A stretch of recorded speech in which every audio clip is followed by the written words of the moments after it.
Selamat pagi Ibu Bapak Saudara-saudara yang harus bahagia. Saya ingatkan lagi, harus bahagia karena 3 keberuntungan yang kita miliki. Yang pertama, kita harus bahagia karena beruntung sudah terlahir di alam manusia sebagai manusia seperti kita sekarang.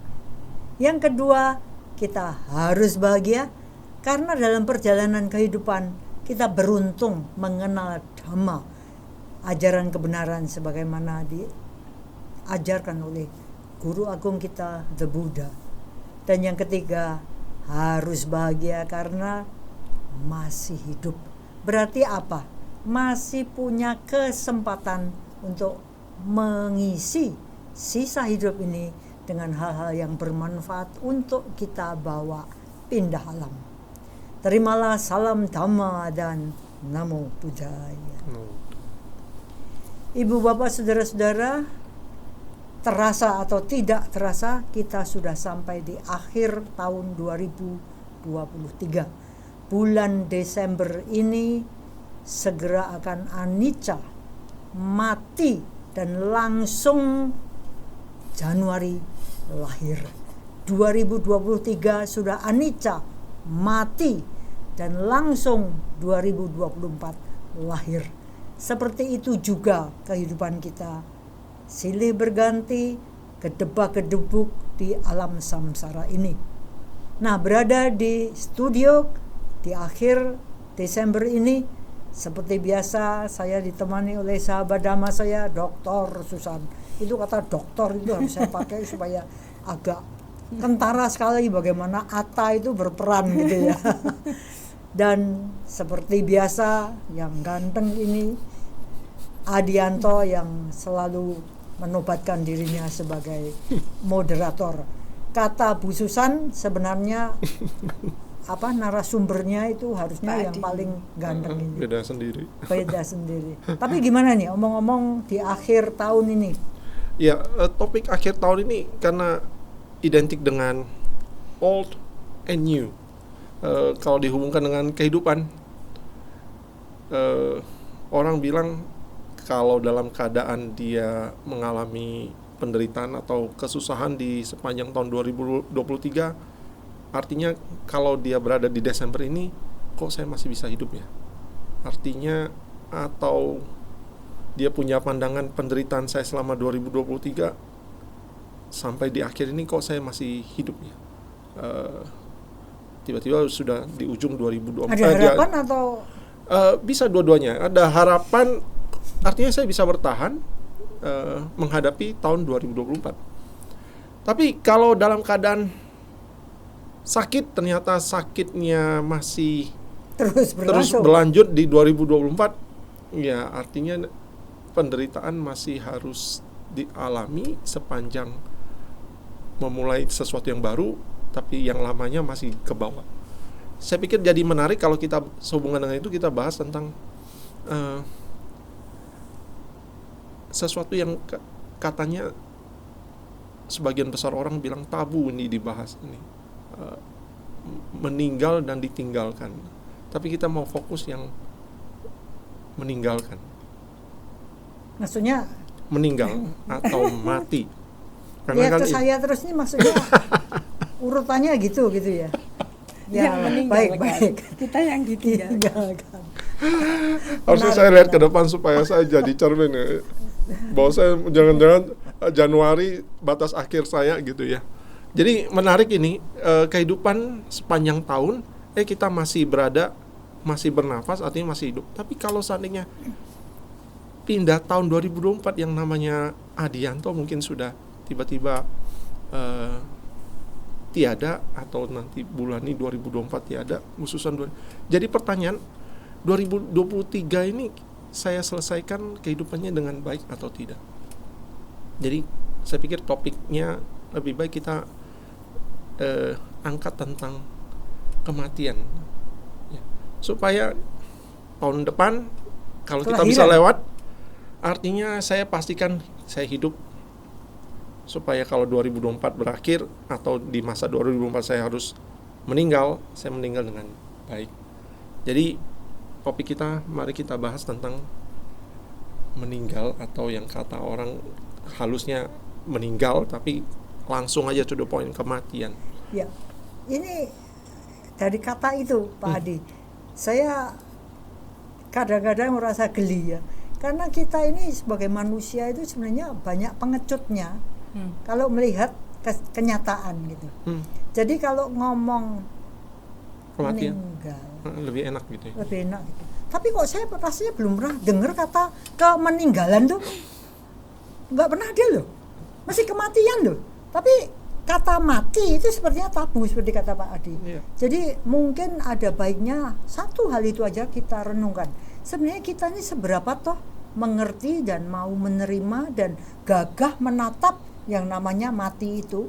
Karena begitu kita nggak bisa lagi, pasti kita berlari terus menuju kematian, bukan ke meninggalan. Lahir artinya hidup. Kalau hidup artinya nanti ada kehidupan. Kalau Pasti ada kematian, nggak ada kemeninggalan ya. nggak ada kemeninggalan. Benar. Dan satu hal yang saya ingat pada waktu pertama kali saya kenal Dhamma, itu yang menggugah saya itu waktu itu Bante Panyawaro di Mendut, saya masih ingat, itu menceritakan tentang Dhamma sehubungan dengan apa yang khas di dalam Buddhism di kalangan orang-orang yang non-Buddhis.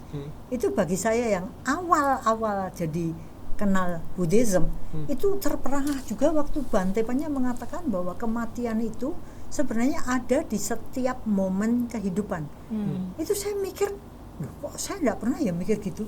Bayangan saya tentang kematian itu ya innalillahi wa inna ilaihi raji'un, ani jawata sangkara, sudah dipanggil Tuhan di surga. Itu yang namanya kematian. Tapi waktu Bante Panya menerangkan bahwa sebenarnya momen demi momen ini mati dan hidup, lahir dan bye-bye, hello dan bye-bye. Itu bagi saya mencerahkan banget. Iya ya, saya kok nggak pernah mikir gitu ya. Bahwa sebenarnya itu saya ini sudah mati triliunan kali, dalam saya ngomongin aja sudah ada yang mati dan ada yang terlahir. Secara itu ini mencerahkan. ya, secara mikro paling kecil Iya, itu iya. ada yang mati, Iya. sel tubuh gitu maksud. Kata-kata tadi nih saya ngomong sudah mati. Ini saya gini, ini kemudian kesini, ini tadi udah mati. Itu bagi saya shocking bener. Jadi ternyata kematian, kelahiran itu tidak perlu dilihat sebagai masa sampai nanti umur 100. Tapi momen demi momen ini pun sebenarnya sudah memberitahukan kita dengan jelas and gamblang. Cuman kita nggak lihat. Karena yang kita sebut kematian itu mesti waktu saya terbujur gini, oh Lani mati. Padahal sebenarnya Lani mati itu udah triliunan, ribuan, jutaan triliun kali. Dan itu bagi saya, iya ya. Jadi sebenarnya kalau kita takut, Cara pandang baru ya? Cara pandang baru. Itu saya ingat benar pada tahun-tahun awal saya kenal Buddhism. Jadi menarik. Ini nanti kita hubungkan dengan keseharian kita yang waktu kita hidup. Ini kan ada praktik umum yang dilakukan. Merayakan kelahiran dengan ulang tahun. Mengulang tahun kelahiran. Mengulang tahun kan masa lahirnya kan, momen lahirnya. Kita fokus di kebiasaan orang biasa mendoakan umur panjang. Panjang umurnya. Panjang umurnya. Mungkin dari bulan ini dulu baru ke Bu Susan. Harapan untuk melewati kehidupan, dirayakan. Baiknya dari saya dulu baru dibahas bulan. Oh, boleh. Karena Panjang saya umur. orang awam. Panjang umur ya. Bagaimana pandangan tentang harapan yang disampaikan ketika perayaan itu panjang umur? Itu seperti apa sih sebenarnya? Kenapa harus saya dulu? Karena menurut saya itu lebih mewakili orang pada umumnya ya, yang mungkin bahkan belum mengenal Dhamma gitu. Nah, saya sendiri dulu waktu itu mungkin banyak orang yang seperti saya juga gitu, cara pandangnya gitu. Jadi dulu gitu ya, sebelum saya itu mengenal Dhamma, termasuk bahwa sebetulnya apapun di dalam diri kita, terutama sel ya, secara biologis itu tadi kan sebetulnya mati terus ada yang tumbuh lagi gitu. Artinya kematian itu kita alami setiap detiknya gitu. Nah, kalau saya dulu merasa begini, mengapa kok berharap panjang umur, itu karena kalau dari ilmu biologi dulu ya Pak, ilmu biologi itu evolutionary itu kan yang kita pelajari itu bahwa setiap makhluk hidup itu mempertahankan hidupnya. Kalau bisa itu jangan mati, karena kalau mati itu spesiesnya akan punah gitu ya. Jadi Evolusi nih ya Bu. ya evolusi. Nah, artinya itu memang secara alamiah kita itu punya dorongan untuk mempertahankan kehidupan. Artinya jangan sampai masih muda itu mati. Karena kalau masih muda mati, itu siapa yang akan Melanjutkan satu spesiesnya. melanjutkan, yang kedua siapa yang akan melindungi yang masih anak-anak dan lansia. Artinya sebetulnya memang itu kayak dorongan evolutionary.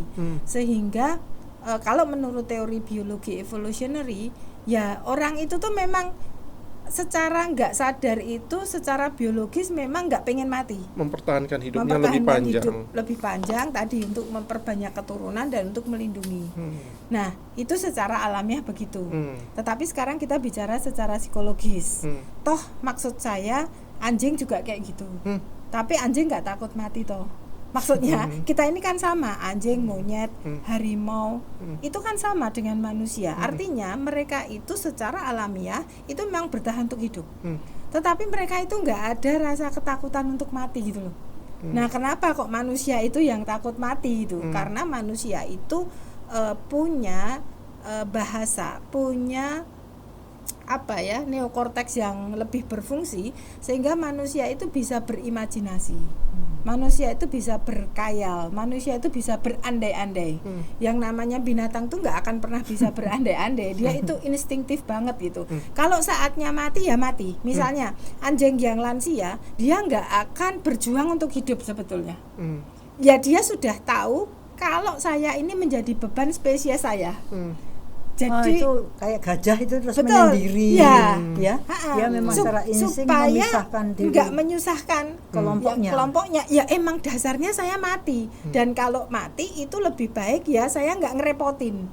Nah sementara manusia itu kan saking hebatnya neokorteks itu ya Pak, itu, nah mungkin kalau di bahasanya Dhamma itu jadi moha gitu. Nah sehingga jadi serakah.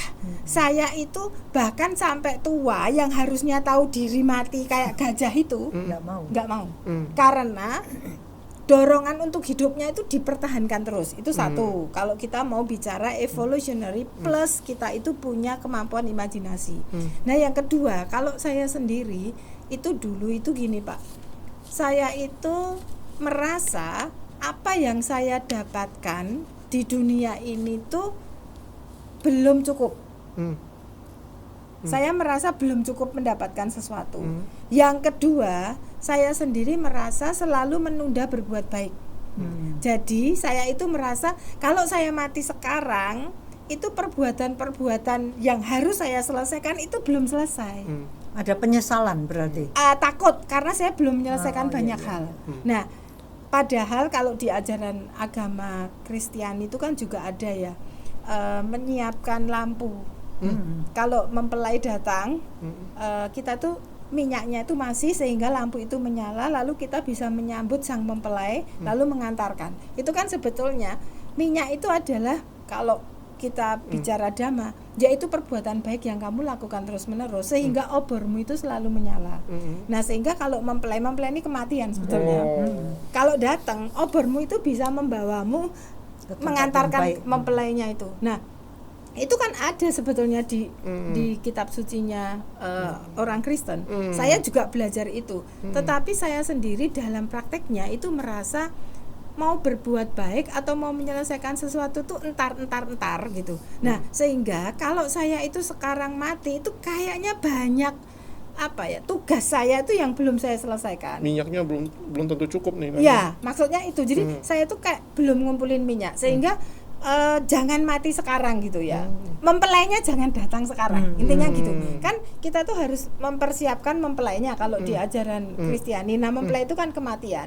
Nah, mempelainya ntar aja, ini minyaknya tuh belum cukup untuk mengantarkanmu sampai ke sana. Nah, itu tuh yang saya rasakan itu waktu mama saya meninggal itu, Bu. Jadi saya itu tuh mau berbuat baik, menyenangkan orang tua. Itu saya selalu bilang, nunggu tabungan saya cukup.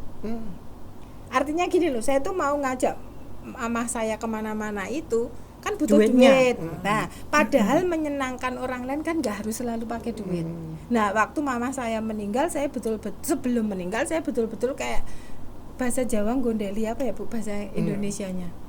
Kayak saya nggak rela. Saya tuh selalu berdoa supaya mama saya itu hidup. Padahal itu memang cancer ya, usianya 3 bulan lagi gitu.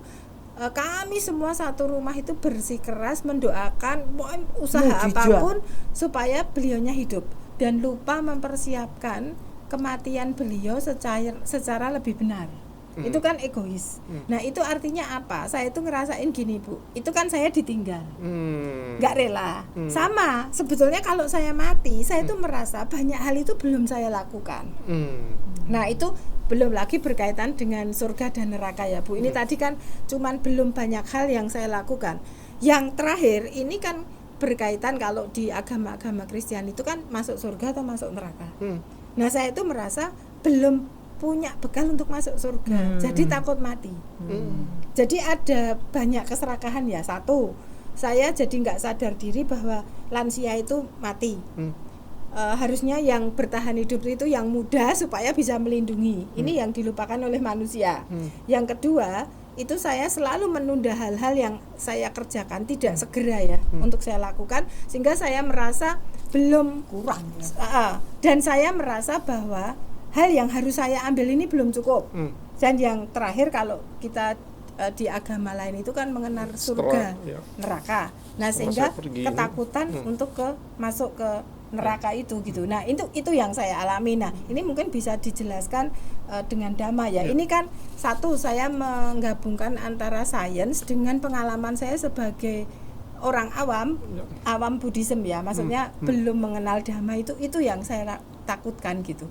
Saya mau highlight yang bagian penjelasan Ibu tentang ini, bahwa ternyata dorongan primitif kita itu untuk bertahan hidup itu ada fungsinya. Sampai lupa ya kita bahwa kita harusnya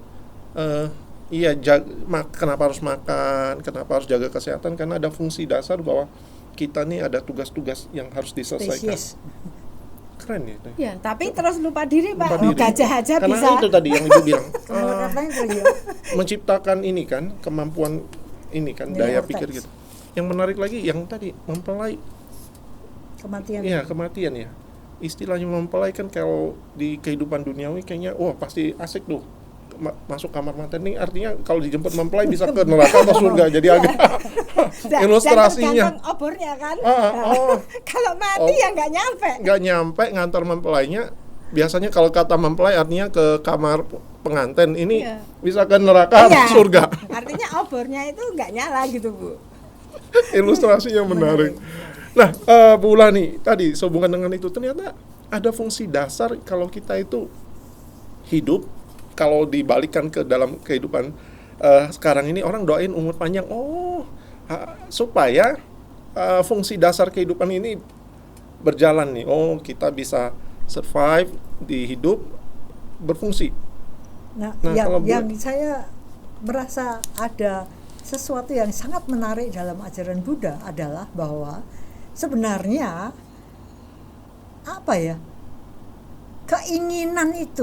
keinginan untuk menjaga spesies supaya tidak punah misalnya begitu, itu kan secara garis besar ya. Tapi begitu kita sampai pada pribadi, nah ini yang menurut saya keren sekali, bahwa the Buddha itu meneropong masing-masing pribadi. Jadi kalau dikatain bahwa saya harus bertahan hidup, seberapa bertahan hidup untuk spesies itu VS versus bertahan hidup untuk ku sendiri. Karena kalau kita terus terang aja kita keker ya kehidupan kita, pikiran kita, batin kita, ternyata itu bukan semata-mata hanya itu saja. Karena ternyata di dalam jasmani kita, dalam mind and matter, pikiran dan jasmani, ini terjadi sesuatu yang berbeda. Bahwa semangat yang tadinya ini untuk menjaga spesies, enggak tuh, ternyata untuk menjaga kukunya sendiri gitu loh. Nah, jadi kalau kita kembalikan kepada ajaran Buddha bahwa anatta itu sebenarnya tidak ada, itu cuma diada-adakan gara-gara kita punya bahasa, kita punya berandai-andai, dan kita kemudian bisa sangat pinter untuk gimana caranya akunya ini hidup sepanjang segala abad bagaikan obor yang mempelai itu. Maka kita bisa ngerti kenapa kita ini menderita loh. Kenapa kita ini kok ternyata tidak mau mati. Nggak mau mati, karena begitu hebatnya kita mengikat diri kita dengan apa yang jadinya itu, bukan seperti gajah. Jadinya itu semua dianggap milikku. Jadi seperti dunia ini adalah kuserahkan padamu, untukmu. Tapi kan terjadi kunya ini kan, sehingga ya bumi rusak. Misalnya seperti itu kan karena kunya.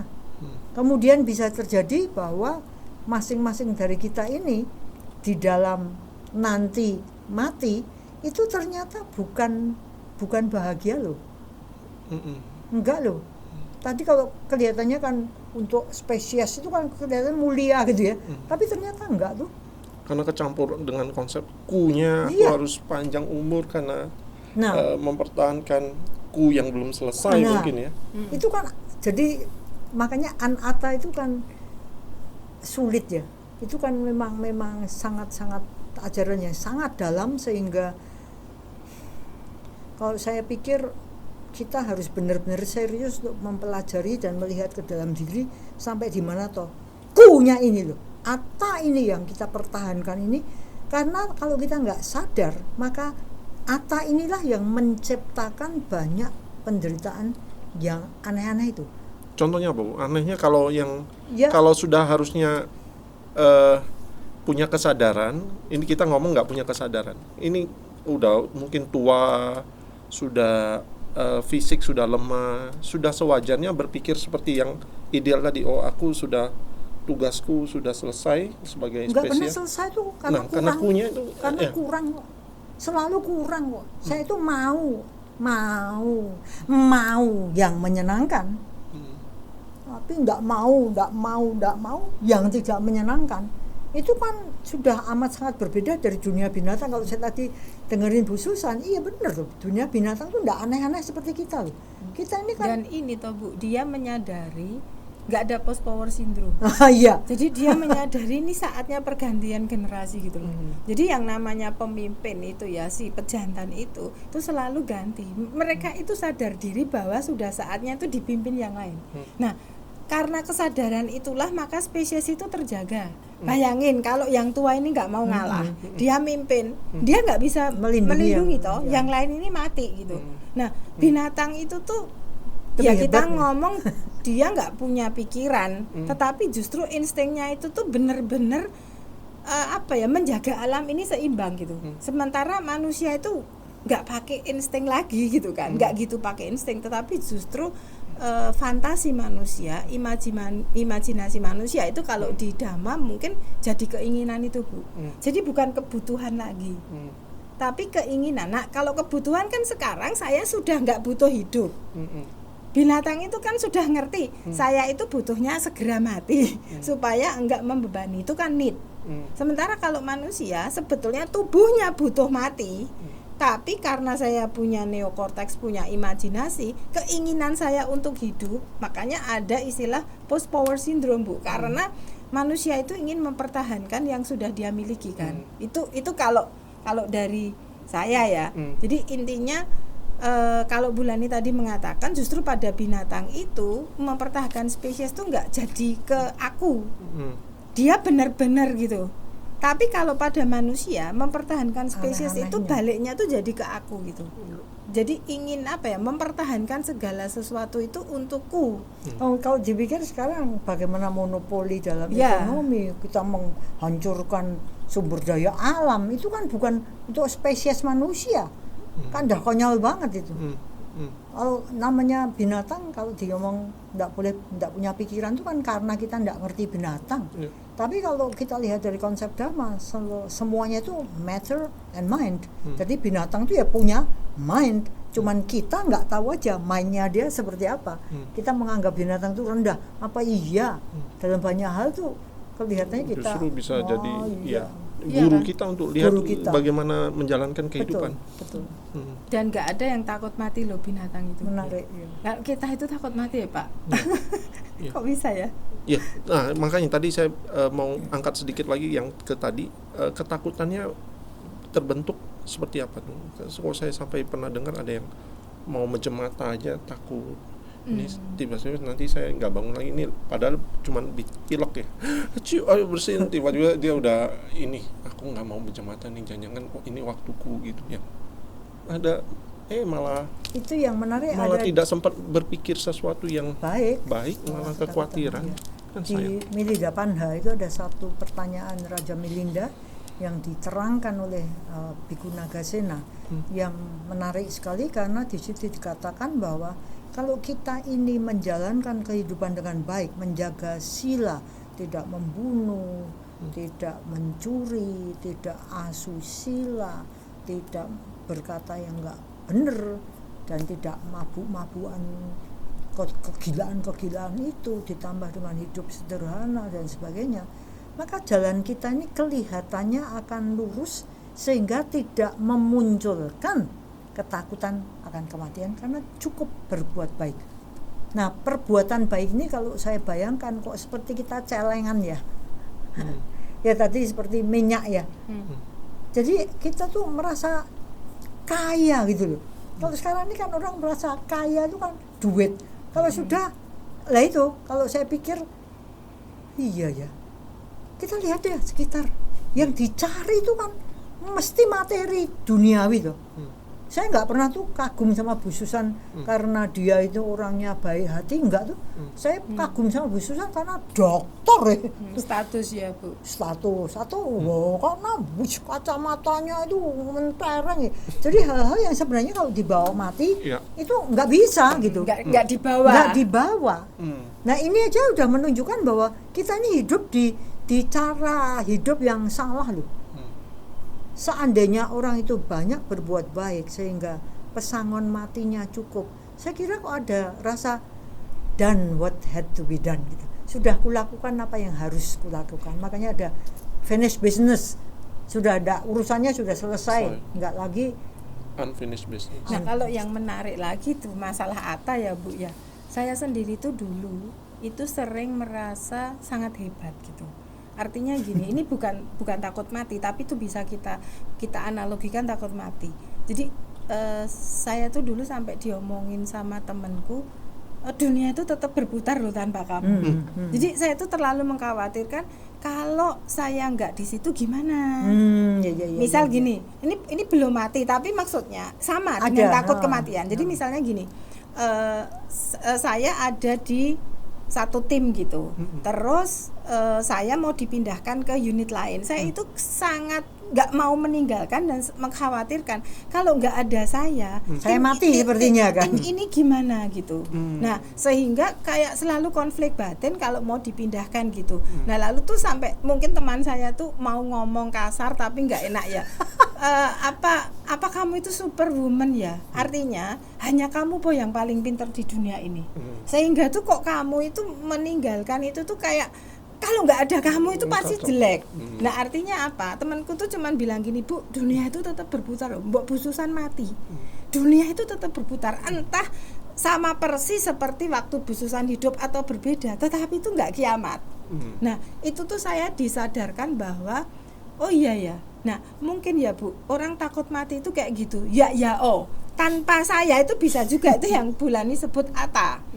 Tanpa saya itu tuh wah kayaknya semuanya nggak beres gitu. Nah ini mungkin saya bukan persoalan tadi ya mau mengumpulkan materi, Tetapi dalam hal ini kan berarti apa ya, kayak kesombongan Ya, menganggap tinggi sehingga keberadaan kita. betul, sehingga tuh saya melekat sekali dengan kesombongan itu sehingga nggak ikhlas mau meninggalkan gitu ya. Nah ini itu dulu saya belum bisa menerima sebelum mengenal Dhamma.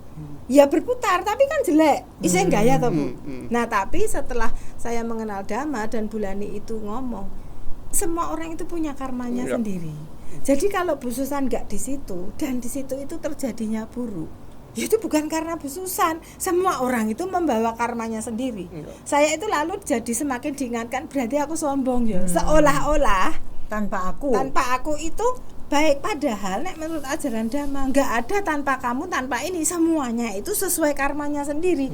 Nggak ada saya pun kalau karma mereka baik, mungkin memang berputarnya nggak seperti saat saya ada, tetapi baik adanya itu akan terjadi. Nah itu yang lebih bisa saya terima. Nek dulu teman saya ngomong dunia tetap berputar, tetap ngeyel Bu, berputar tapi kan nggak sebaik gitu. Nah setelah saya belajar Dhamma, Bulani itu ngomong semuanya itu sesuai dengan karmanya masing-masing. Itu kesombongannya runtuh loh. Dan pandangan ini kalau dibawa ke sesepuh yang sudah secara fisik tua, ini nasihatnya kurang lebih bisa dipakai. Ini apa ya, kalau Bulani nasihatkan ke sesama sepuh-sepuh itu untuk lagi Bu, sesama sepuh-sepuh itu Bulani ya, karena Bulani yang sebenarnya aware bahwa sesama sepuh mati itu kesana Bu emang. Iya. Dan itu sangat bagus itu, karena saya sekarang ini amat sangat konsentrasi saya amat sangat pada kematian. Makanya saya melihat orang-orang di sekitar saya yang kadang-kadang saya anggap lebih dekat kematiannya daripada saya, karena secara fisik mungkin sudah ambruk ya. Belum tentu saya matinya sesudah dia, karena mati itu bisa tek gitu ya. Tapi kalau secara anggap saya yang sepuh aja. Secara data agak sulit ya, karena kemelintinya masih gitu. Jadi kita hadirkan satu sosok yang sudah renta gitu ya, mungkin berjalan sudah sulit gitu ya, pakai apa didorong segala macam. Nah saya lihat bahwa suatu ketika kalau saya ini umur saya terlalu panjang, makanya saya tidak senang umur panjang. Saya ngomong ya Bulani umur panjang, mama jangan doakan saya umur panjang. Harus apa? Sehat ya. Bukan sehat pun juga belum cukup. Apa? Sehat bermanfaat. Itu kan bagus ya, gitu. Sehat dan bermanfaat, karena sehat doang bisa juga gila-gilaan. Bermanfaat mungkin ya, tapi di sela-sela yang sangat tidak sehat. Jadi saya selalu menganggap yang bagus itu adalah sehat bermanfaat. Tetapi saya sadari bahwa saya bisa mati kapan saja, tek gini mati ya. Dan kalau seandainya saya ndak tek mati, tapi mengalami penurunan deteriorating, pelapukan, maka apa yang harus saya lakukan? Berkaca dari orang-orang yang bisa saya lihat dan saya analisa seperti apa kehidupan mereka. Saya kontraskan dengan apa yang saya baca tentang Dhamma. Itu saya mengatakan iya ya, ini hal yang sepele tapi luar biasa penting. Yaitu apa? Sang Buddha itu mengajarkan bahwa kalau kita ini sudah tua, maka ada hal-hal yang harus kita perhatikan benar-benar, yaitu apa? Kita harus mengurangi keinginan. Jadi fewness of wishes. Saya dulu tidak begitu bisa menerapkan itu di dalam ketuaan ya. Karena saya cuma menerjemahkan, jadi orang tuh jangan keinginannya jangan banyak-banyak gitu aja. Tapi begitu saya lihat orang tua yang rewelnya setengah mati, saya bisa mengaitkan itu langsung bahwa ini loh yang dikatakan Sang Buddha. Kita ini jangan, tapi kalau dia sudah seperti itu, telat gitu. Menurut saya itu telat. Jadi bagi saya itu tamparan bahwa mulai sekarang ini saya harus mulai mengurangi maunya, jangan banyak-banyak. Contoh aja, ini masih mau makan macam-macam gitu. Iya, misalnya sudah kondisi sudah kayak gitu, nggak boleh makan ini, nggak boleh makan itu, tapi keinginannya enggak, aku mau nasi yang dibeli dari Surabaya, mau yang dibeli dari itu beneran gitu. Saya sampai melongo, bener dituntut aku mau makan itu. Jadi kan inginnya kan macam-macam. Padahal loh kan enggak boleh makan karena diabetes. Wah, itu enak. Dia makan loh. Lu kan enggak boleh makan ini karena tekanan darah tinggi. Wah, itu karena itu enak. Mumpung aku masih hidup. Masa lah itu. Itu saya ini yang dimaksudkan dengan fullness of wishes. Keinginan itu tuh mbok dikurangi. Al-Katina yang lalu, Pak, kita akan nerjemahkan kini dan di sini. Kini dan di sini. Itu kelihatannya sepele ya. Saya senang i-nya gitu. Kini dan di sini. Tapi kalau saya connect dengan ketuaan yang saya lihat, itu memang luar biasa. Kini itu masa kini tuh. Mbok kita ini ngerti kita sudah tua. Kok enggak ya? Saya lihat orang-orang tuh enggak merasa tua. Kalau merasa tua mbok ya, aduh mbok ya mau diatur sama anak. Enggak mau loh. Power syndrome tadi loh. Aku harus ngatur gini-gini. Aduh mbok ya mau diatur gantian. Enggak bisa. Kininya bahwa sekarang ini kondisi sudah tidak lagi kuat. Mbok ya mau diberi suster. Sepele aja lah. Mumpung lerem di satu tempat. Nah, kalau itu masuk di sini, enggak, yang kini dulu. Oh, masa kini, kini ini mbok tahu kondisi seperti apa. Enggak tuh. Jadi mengajar bagi saya, mbok saya ini mulai berlatih itu. Kondisi masa kini saya tuh apa? Jadi bukannya saya sombong, tapi sekarang kan aku menyerahkan banyak hal pada kamu. Kalau kamu mau sombong silahkan sombong. Tapi hal-hal banyak yang enggak, aku yang enggak mau urusan kamu. Meskipun kamu Gombalamo ngomong, ini kan eranya Cilan, panggungnya Cilan Gombalamo. Aku ngomong enggak, karena kini itu harus dipahami sebagai penurunan kemampuan. Itu enggak gampang loh. Aku loh, kamu bocah kemarin sore aku nih loh makan asam garam, makanya blue drag, tekanan darah tinggi karena terlalu banyak asam garam. Nah, itu kelihatan sepele, enggak. Saya digandeng sama Bu Endang. Loh, saya tuh kalau pergi sama anak-anak tuh saya dipanggil paling pinggir tuh, kalau ketabrak saya duluan loh, pahlawan kok. Sekarang saya kalau mau nyabrang digandeng Endang, saya tuh ketawa. Ini kalau saya rasakan, saya nggak seneng tuh ini. Dibanding dulu, kininya. Tapi kan saya mau karena saya ngerti kini saya sudah tidak seperti dulu. Itu kini. Di sini Pak, saya melihat orang-orang tua-tua yang kaya raya kena stroke duer.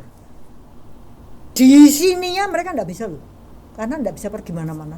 Ternyata orang-orang kaya itu genset atau siapa, perginya kemana-mana, keliling dunia. Jadi mereka ndak bisa hidup di sini tuh ternyata.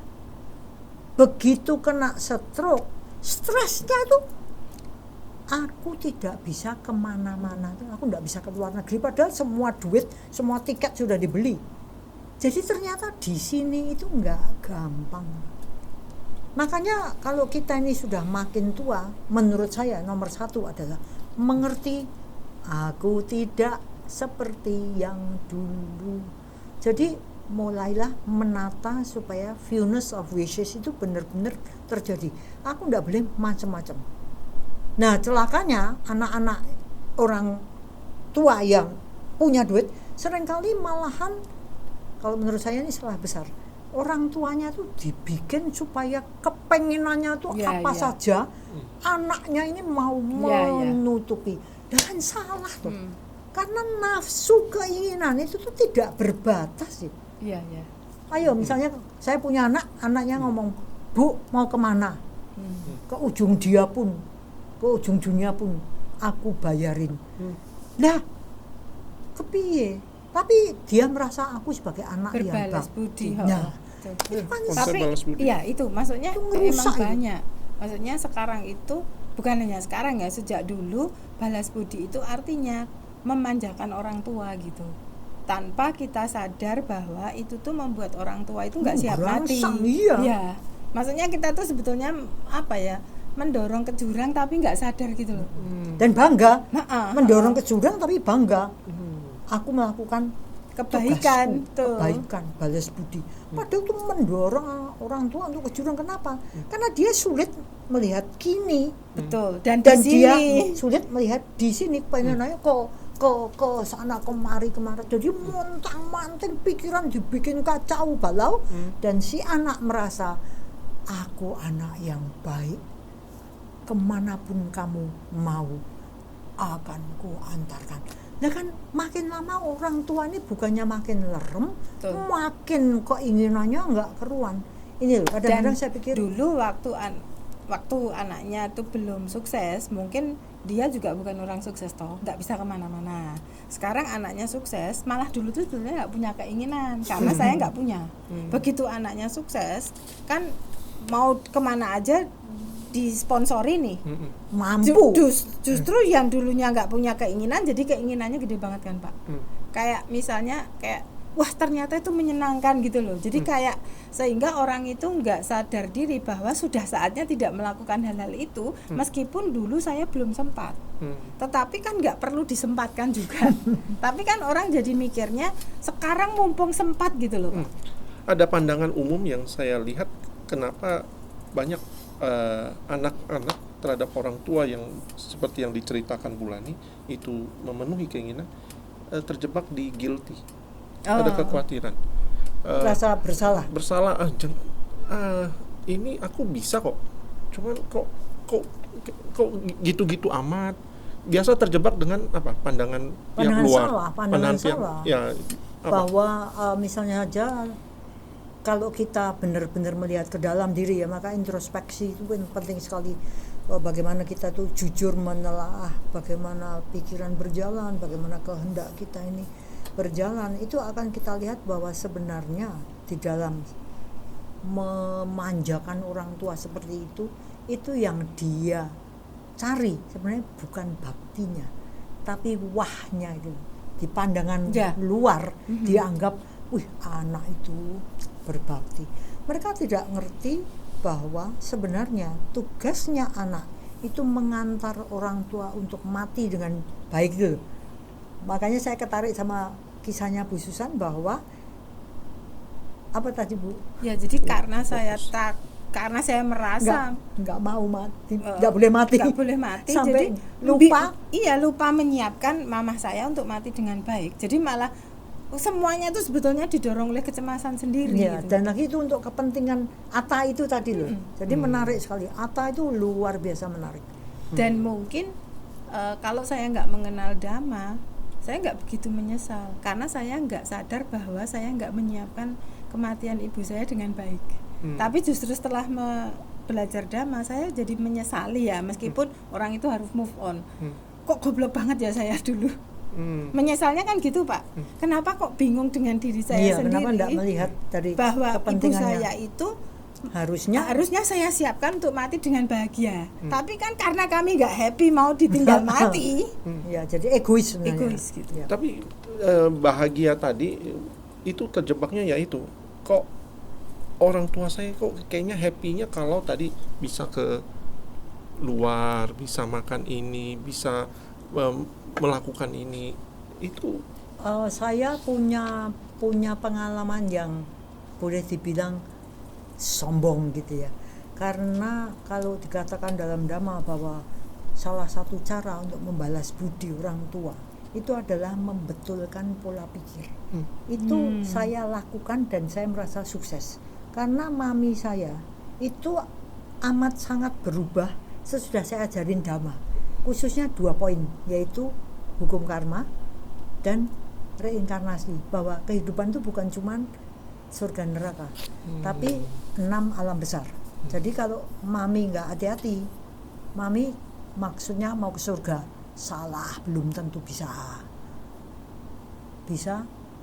jadi manusia lagi, bisa jadi setan gentayangan peta, bisa jadi setan raksasa alam asura, bisa alam binatang, bisa alam neraka. Salah satu dari 6 itu. Mami belum bisa mati. Ayo piye? Mikir dia. Saya tunjukin bukti-bukti tentang reinkarnasi. Ayo ini gini. Ayo piye? Mami mulai berubah. Jadi kita mau mati itu enggak apa-apa Mi. Tapi kita siapkan kita pindah alam kemana. Nah terus piye? Terus piye? Karena mami saya pinter. Dia ngomong terus gimana? Hukum karma dikemukakan. Untuk sangu mati, Mi banyaklah berbuat baik.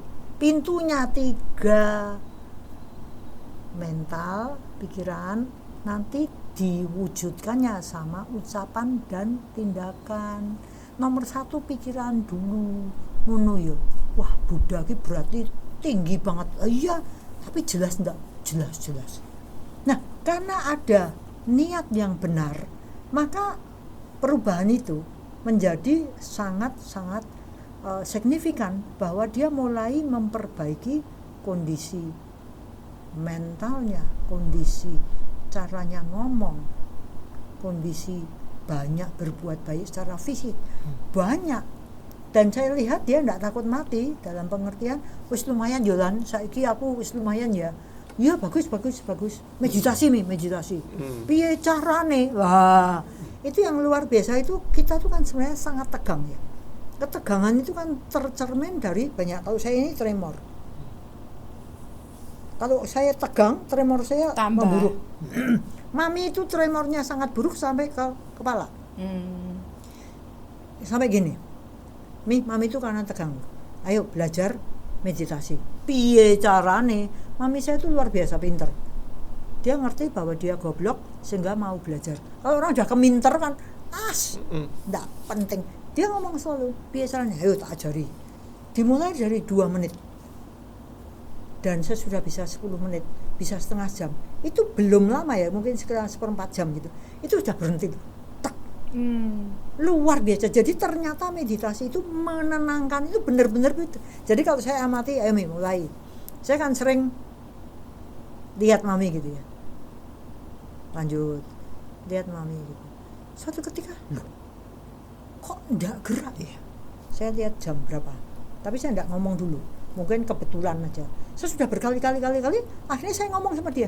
Mami tahu enggak? Waktu mami meditasi menit keberapa, mami sudah enggak goyang loh, berarti kondisi pikiran bisa dileremkan. Wah ya hebatnya berarti ya. Besok lagi. Dan ini yang saya katakan bagaimana kita ini sebenarnya menyiapkan orang tua untuk mati itu untuk mengubah gitu, memperbaiki pola pikirnya sehingga dia merasa done what I have to be done. Sudah kulakukan apa yang mesti seharusnya dilakukan. Jadi dengan cara seperti itu kematian itu enggak terlalu menakutkan gitu. Karena mami saya sendiri juga kebetulan menurut saya hokinya tinggi ya, karena namanya hoknyo. Saya ngomong sama mami si Ami, hoki. Jadi pada akhir masa tuanya gitu, itu dia menurut dia disepak dari rumah keluarga. Dia merasa aku diusir. Padahal aku nangis kalau sama saya. Kenapa? Aku diusir, ngomongnya gitu. Wah, saya benar nanti saya datangin. Kenapa? Aku mau. Jadi karena adik saya itu tokonya makin sukses, maka kamarnya mami mau dipakai sekalian. Jadi mami mau dibikinkan rumah baru dengan luas yang 300 meter, nggak main-main loh. Padahal kamarnya cuma berapa tuh? Maka namanya kemelekatan itu luar biasa. Kemelekatan cuma, ruang segitu dilekati sampai diomongin saya diusir. Saya katakan mami mang ya gimana tuh? Nah, kalau mertua saya Bu, kan sudah punya keramik untuk kuburan dia, nanti jadi nisan. Sudah beli. Artinya besok kalau ada nisan pakai keramik dia. Nah, kan keramiknya cuma dipindah tempat. Maksudnya disimpannya tuh dipindah, bisa ngomong. Ya? Belum mati aja, kamu sudah intervensi barang-barang saya. Nek saya mati, terus berarti semua barang-barang ini gitu Itu cuman dipindah loh, keramiknya itu nggak diapa-apain loh Pak. Saya langsung shiftingnya cepat banget. Oh kayaknya tadi keren udah mempersiapkan. Heeh. Tapi ternyata Iya kan? Oh. Kan kita menyangkanya siap mati. Oh. Ternyata ya enggak, keramiknya dipindah Dipindah loh aja, Pak. pikir. Itu kalau Mami itu kan kamarnya dipakai. Wah ini keramiknya nggak mau dipakai. Maksudnya cuma Dipindahin. dipindah karena Pikir. dipakai untuk yang lain kan. Artinya itu utuh gitu. Bahkan mungkin ya kalau mungkin mertua saya meninggalnya 15 tahun lagi, bisa jadi kan keramiknya itu Sudah. rusak. Kita kan bisa beli lagi ya, mungkin dia nggak terima. Kok keramikku nggak dijaga dengan baik gitu. Itu kan maksudnya gini, belum tentu loh orang yang merasa siap mati. beneran mati. Iya. Saya jadi heran, ini siap mati atau enggak ya, keramik dipindah kok marah. Ini karena durasi saya langsung harus menuju ke poin berikutnya. Ini kalau kita ketemu orang tua yang seperti Mahok ya, bisa disiapkan, dan sebagai anak kita sudah bisa juga melakukan mengarahkan, itu kayaknya satu keberuntungan ya. Tapi kalau kasusnya kita yang bisa mengarahkan tapi ternyata Yang diarahkan nggak bisa. diarahkannya ternyata tidak terlalu berjodoh, atau dalam konsep kita nggak terlalu beruntung untuk bisa mengubah itu. Bagaimana pesan Bu Lani atau Bu Susan melihatnya sebagai anak yang sudah ditinggalkan oleh orang tua? Ya, saya selalu berpegang pada satu kalimat yang saya anggap luar biasa ya, yaitu gini: karma apapun yang kulakukan, akulah yang akan mewarisinya. Jadi aku ini pewaris dan pemilik urusannya sendiri-sendiri gitu. Tapi kalau aku lakukan yang terbaik, itu aku tidak berkuasa atas dia. Iya, betul. Jadi dia mau bisa diarahkan atau nggak bisa diarahkan, itu bukan aku berkuasa, kamu harus bisa.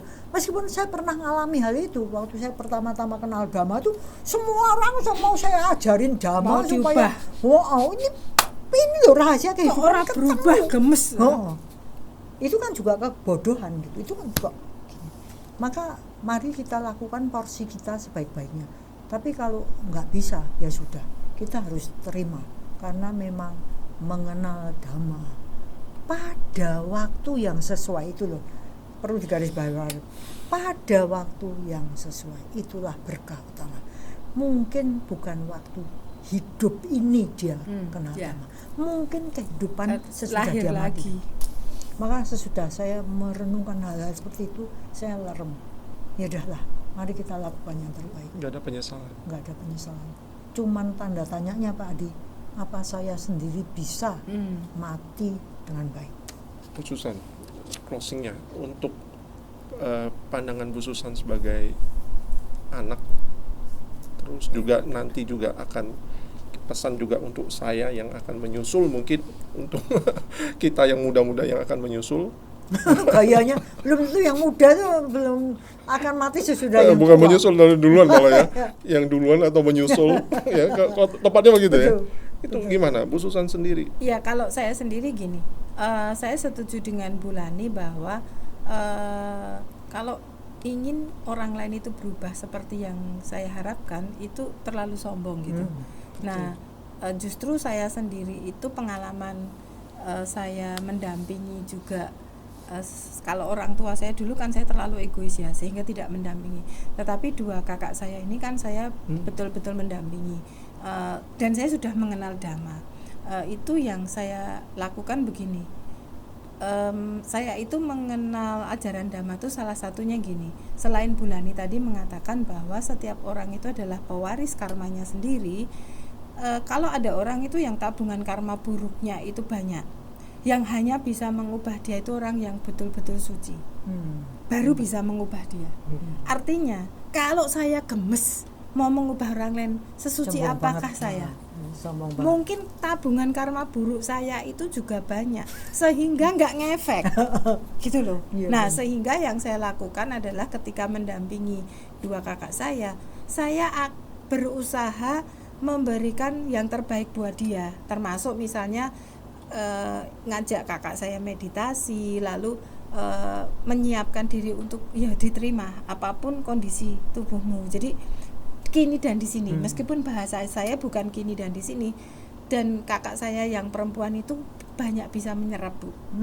Nah, tetapi yang ada di pikiran saya saat itu adalah kalaupun kakak saya nggak bisa menyerap itu, paling nggak itu tuh saya itu sudah melakukan sesuatu yang baik buat dia gitu. Dan terserah dia itu bisa atau enggak, daripada saya itu menstimulasi karma buruk. Karena kalau saya nggak sabar ya Bu, itu menstimulasi dia lebih buruk toh. Dengan saya bersabar, dengan menunjukkan saya itu menyayangi, dan bukan hanya menyayangi seperti Bulani tadi, menunjukkan cara yang benar untuk bisa mati dengan baik, itu tuh nggak membuat dia itu lebih marah-marah. Artinya saya tuh udah membantu dia mengurangi karma buruk. Nah itu yang saya lakukan.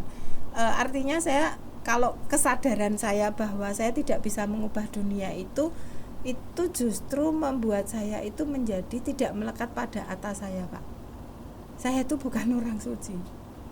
Bahkan mungkin tabungan karma burukku lebih banyak daripada karma baik, sehingga jangan sombong kamu bisa ngubah. Nah itu Pak, itu kalau pesan saya pada orang-orang muda, ya jangan sok sombong bisa mengubah orang tua yang mau meninggal. Yang penting membantu menyiapkan, tidak membuat dia itu menambah tabungan karma buruk dengan sikapku. Saya ingat juga kok Bulani bilang, orang itu bisa saja melakukan karma buruk karena saya stimulasi. Artinya saya nabung juga loh karena menstimulasi. Nah itu selalu saya ingat Pak, bahwa saya juga nggak bisa menyalahkan orang, wah dasarnya bodoh, karmanya buruk terlalu banyak. Belum tentu. Dia mungkin ketemu orang lain nggak melakukan karma buruk, ketemu aku, wah saya itu sih Pak kalau saya. Ya, bagus ya. Saya pikir perbincangan kita ada bisa disimpulkan 2 poin pesannya buat kita yang akan menua menuju penuaan dan akhirnya menyiapkan diri untuk mati. Mari siapkan diri untuk mati dengan baik. Jangan sampai di detik terakhir malah lupa dengan prinsip tadi ya, bahwa sebenarnya ya sudah waktunya, ya udah lepas. Jangan bikin banyak tingkah kayaknya. Itu pesan buat kita yang masih diberi punya kesempatan untuk hidup. Dan kalau kita punya kesempatan mendampingi, jangan sampai ini ya, keki sendiri ya, kita lakukan apa yang terbaik yang bisa kita lakukan untuk mengarahkan. Demikian kayaknya Bu. Ya. Sungguh menarik pembicaraan di akhir tahun ini. Selamat mati dan selamat lahir kembali di tahun 2024. Semoga semua makhluk bahagia dan semoga yang terbaik datang pada kita semua. Sadu. Sadu. Sadu. Sadu.